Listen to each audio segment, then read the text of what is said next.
1% de hausse un jour, 1% de baisse l'autre jour. 1,4 million de dollars. Bonjour et bienvenue sur Mon Financier pour cette nouvelle revue de presse de l'Écho et nous sommes le mardi 15 novembre. On continue sur la lancée Trump qui doit rapidement composer sa Dream Team, son équipe de rêve pour mettre à exécution plusieurs de ses mesures chocs annoncées lors de sa campagne électorale, brique par brique, qui va poser donc les bases de sa mandature avec comme chef orchestre plusieurs pontes du parti républicain. Et Trump doit faire vite pour constituer son équipe de rêve. Si ses enfants sont exclus de la course, le nouveau président américain a dessiné déjà les contours d'une première mouture. Il a certes lâché du lest sur certains sujets tels que l'Obamacare, mais pour rassurer ses électeurs, le peuple américain oublié, Trump doit annoncer un premier cadre majeur connu pour ses positions conservatrices. Les promesses d'une déréglementation du secteur bancaire, une mesure qui a été confirmée par son équipe de transition, profite aux valeurs bancaires.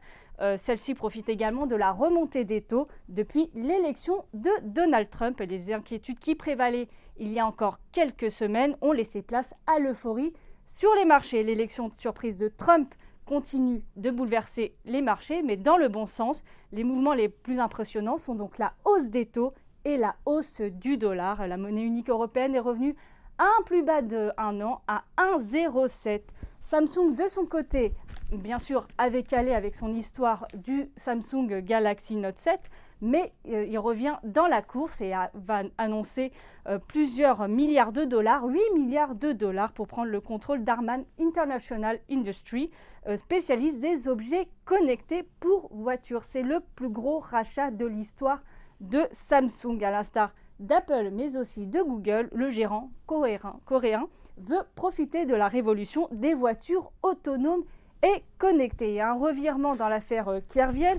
Bercy a décidé de lancer une procédure fiscale pour récupérer tout ou partie des 2,2 milliards d'euros accordés à la Société Générale à la suite de la fraude de Jérôme Kerviel. La banque n'a pas souhaité commenter la procédure fiscale ayant peu de chances d'aboutir selon elle.